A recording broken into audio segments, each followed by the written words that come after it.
जय हिंद साथियों, स्वागत है आप सभी का एजुकेशन की एट 6 में। रुख करते हैं बिहार की तरफ। जैसा कि आप सभी छात्र जानते हैं कि बिहार में टीचर रिक्रूटमेंट को लेकर बीपीएससी टीआरई 1 हो चुका है, टीआरई 2 हो चुका है, अब टीआरई 3 की तैयारी में आयोग लग चुका है। इसके साथ साथ उन नियोजित शिक्षकों को भी राज्यकर्मी दर्जा देने के प्रयास में है बिहार राज्य सरकार। जी हाँ, आप सभी को बता दें कि इसके लिए डेट भी अनाउंसमेंट कर दिया गया है कि आप लोगों का नियोजन शिक्षक, जो भी नियोजित शिक्षक हैं, उन लोगों को विशिष्ट शिक्षक बनने का एक मौका दिया जा रहा है। और आपको मैंने वो नियमावली भी दिखलाई है, ऑफिशियल नोटिफिकेशन भी शेयर कर दिया है एजुकेशन की 86 के टेलीग्राम चैनल पे, तो आप लोग वहां से जाके उसको देख के डाउनलोड भी कर सकते हैं। लेकिन बहुत सारे ऐसे शिक्षक हैं जिन्होंने बोला कि ये किस तरीके से फॉर्म भरा जाएगा, क्योंकि देखिए फॉर्म तो है ना आपका ऑनलाइन ही भरा जाएगा, और वो बीएससीबी जो है अपना वो ऑनलाइन आप लोगों से फॉर्म भरवाएगा। जिस तरीके से जो है आप एसटीईटी का फॉर्म भरते हैं उस तरीके से फॉर्म जो है आपका 1 फरवरी से ओपन हो जाएगा। फॉर्म भर सकते हैं आप लोग, है ना, ध्यान रखिएगा। फॉर्म भरने का लास्ट डेट भी वहां पे मेंशन किया गया था, मैंने नोटिफिकेशन में आपको बताया था। लेकिन एक झलक इस वीडियो को जरूर देखिएगा कि कौन कौन से वो डॉक्यूमेंट्स आपके लगने वाले हैं और कुछ महत्वपूर्ण सूचनाएं जो कि आपसे यहाँ पे फॉर्म भरते समय मांगी जाएगी। तो थोड़ा ध्यान से इस वीडियो को देख लीजिएगा, बहुत इंपॉर्टेंट वीडियो है। तो देखिए, पहला तो आपके पास एक कलर फोटो होना चाहिए, और ये फोटो जो है ना अपने पास 10-20 बनवा के रख लीजिएगा, क्योंकि आपकी भी यहाँ पर जो होगी वो काउंसलिंग होगी, डॉक्यूमेंट वेरिफिकेशन होगा अगर आपका यहाँ सिलेक्शन होता है तो, इस एग्जाम में अगर आप एग्जाम देते हैं तो। क्योंकि ये फिजिकल फॉर्मेट है, मैं इस फॉर्म को यहाँ पे बताऊंगा कि कैसे आप लोग ऑनलाइन फॉर्म भरेंगे, how to apply online form BSCB regarding the सक्षमता परीक्षा विशिष्ट शिक्षा के लिए। तो सबसे पहले तो यहाँ पे आपको अपना जो है name of current post district देना होगा, यानी किस डिस्ट्रिक्ट, किस जिला में आप अभी कार्यरत हैं जो भी शिक्षक हैं। और चूंकि देखिए टाइप ऑफ टीचिंग क्या है आपका, स्थानीय निकाय के माध्यम से शिक्षक नियमावली 2020 के अंतर्गत, तो यहाँ पे आपको बताना है कि किस क्लास के लिए आप टीचर हैं या लाइब्रेरियन हैं, तो ये ध्यान रखिएगा। यहाँ पे आपको टिक करना होगा। सपोज 1 to 5 के हैं तो यहाँ पे टिक कर लीजिएगा, 6 to 8 में है तो टिक कर लीजिएगा, जिस भी है उसमें टिक कर लीजिएगा, जो भी आप हैं। टाइप ऑफ नियोजन यूनिट पूछेगा आपसे कि जिला परिषद के माध्यम से हुआ था, प्रखंड के माध्यम से, पंचायत के माध्यम से, है ना। तो यू आपका यूनिट का नाम है नगर निगम, नगर परिषद और नगर पंचायत। तो ये 6 तरीके से आप लोग का नियोजन होता था, तो वो 6 का नाम यहाँ पे दिया गया है। अब यहाँ पे जो है पूछा जाएगा कि नेम ऑफ नियोजन यूनिट करेंट पोस्टिंग, अभी आपका करेंट पोस्टिंग कहाँ पर है, नियोजन यूनिट किस यूनिट में है ना, ये आपको बताना है। School name of current posting, school का नाम बताना है। School dice code of current posting, अब ये स्कूल डाइस कोड आपको बताना है, मतलब कि उस स्कूल, जिस स्कूल में आपका पोस्टिंग है उसका एक कोड होगा, तो उसका कोड बताना है। नेम ऑफ द नियोजन unit of post first posting, आपका फर्स्ट पोस्टिंग कहाँ, मतलब किस नियोजन में रखा गया था, किस प्रखंड में हुआ था या किस पंचायत में हुआ था, ये उसका नाम बताना है। School name of first posting, किस स्कूल में आपका फर्स्ट पोस्टिंग हुआ था वो जानकारी देनी होगी। School dice code of first posting, मतलब जो स्कूल में आपका फर्स्ट पोस्टिंग हुआ था उसका डाइस मतलब कोड होता है, वो आपको बताना होगा। नियोजन लेटर नंबर आपको देना होगा यहाँ पे, और किस डेट को आपका ज्वाइनिंग हुआ था वो बताना होगा। अब आप यहाँ पे आपका नाम, टीचर का नेम है ना, स्टूडेंट नेम नहीं लिखा गया है क्योंकि आप ऑलरेडी टीचर हैं, इसलिए टीचर नेम। टीचर आईडी आपका होगा, जो आप लोगों के पास एक आईडी कार्ड भी होगा, है ना, जो कि शिक्षा कोष के द्वारा आपको बना के दिया गया होगा। मदर नेम आपका डालना है, फादर नेम आपका डालना है, डेट ऑफ बर्थ यहाँ पे डालना है। अब देखिएगा ध्यान से, यहाँ पे जो इन्फॉर्मेशन मैं बता रहा हूँ वही डेट ऑफ बर्थ डालिएगा जो कि आपके मैट्रिकुलेशन में आपका दिया हुआ है। बहुत सारे लोग यहाँ पे ऐसे भी नियोजन शिक्षक में शिक्षक बने हुए हैं जो कि फर्जी डॉक्यूमेंट्स, मतलब दोबारा इंटर मैट्रिक दे के आए हुए थे, तो गलती से अपना वो मतलब डेट ऑफ बर्थ मत डाल दीजिएगा, जिससे कि आपको परेशानी हो जाए आगे चल के। कैटेगरी ऑफ एप्लीकेंट, है ना, टिक लगाना है, किस कैटेगरी से आप बिलोंग करते हैं। जनरल है तो जनरल पे, बीसी है तो बीसी कैटेगरी मान लीजिएगा, जिस भी कैटेगरी के लिए होगा वहाँ पे टिक करवाया जाएगा आपसे फॉर्म भरते समय।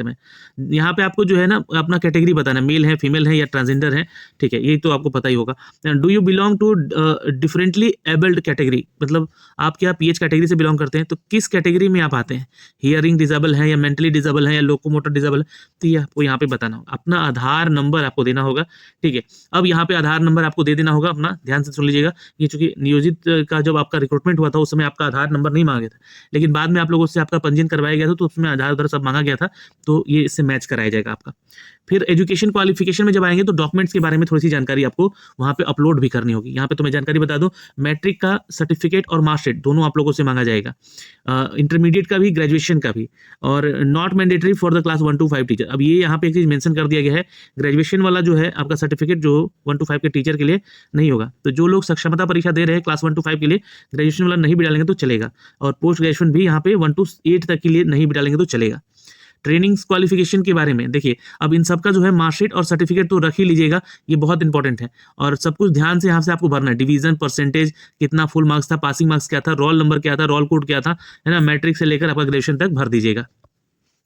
ट्रेनिंग क्वालिफिकेशन, अब यहाँ पे जो है आप लोगों का डीएलएड किए हैं तो उसके बारे में जानकारी देना है, उसका रोल कोड, रोल नंबर, कौन सा डिवीजन था, मार्क्स कितने आए थे, है ना। बीएड है तो उसके बारे में जानकारी देना है, क्या क्या आपका परसेंटेज रहा, मार्क्स कितने आए, पासिंग ऑफ ईयर क्या था आपका, ये सब कुछ, ठीक है। और भी कोई अदर स्पेशल क्वालिफिकेशन है आपके पास, उसके बारे में जानकारी दीजिएगा, और उसका सर्टिफिकेट वगैरह सब अपलोड करवाया जाएगा, क्योंकि आपको पोर्टल पे फिर से अपलोड करने को मौका नहीं दिया जाएगा, उसी समय आपसे अपलोड करवा लिया जाएगा। तो सभी डॉक्यूमेंट्स का जो है ना, जितना भी मैं बता रहा हूँ उन सब का डॉक्यूमेंट्स का 100 KB में जो है ना, एक को PDF फॉर्मेट में बनवा के इसको रखिएगा और उसका स्कैन करके रखिएगा, है ना, और उसको अपलोड करना होगा आपको, ठीक है। और सुबह जो भी होगा वो सेल्फ अटेस्ट करके स्कैन करिएगा, है ना, पहले फोटो कॉपी कर लीजिएगा, उसके बाद सेल्फ अटेस्ट कर लीजिएगा और उसके बाद जो है उसको अपलोड करना होगा। ये आपका BSCB के ऑफिशियल वेबसाइट पे आपसे अपलोड करवाया जाएगा। फिर detail of teaching eligibility test, अगर आपने सीटेट, बीटेट या STET पास किया था, कब किया था, कौन सा रोल नंबर था, सर्टिफिकेट नंबर क्या था, ये सब कुछ जानकारी आपको वहाँ पे देनी होगी, ठीक है। और ये क्लास 1 to 5 के लिए यहाँ पे देखिएगा, तो ये भी जानकारी आपसे पूछी जाएगी। सब्जेक्ट अपॉइंटमेंट फॉर, तो आप लैंग्वेज के लिए हैं या जनरल स्टडी के लिए, तो आप इस पर टिक कर लीजिएगा।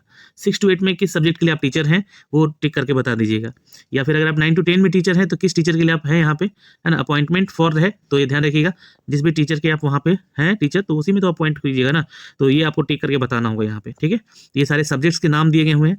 और राइट 3 डिस्ट्रिक्ट चॉइस, अब देखिए बहुत इंपॉर्टेंट अपडेट यहाँ से दे दिया गया है, आप लोगों से सक्षमता जो परीक्षा लेने के बाद आप लोगों से 3 जो है ना डिस्ट्रिक्ट का नाम पूछा जाएगा, कि आप 3 वो डिस्ट्रिक्ट का नाम बताइए जहाँ पे आपकी प्रायोरिटी के अनुसार, है ना, आपको वहाँ पे जिला में आवंटित किया जाए।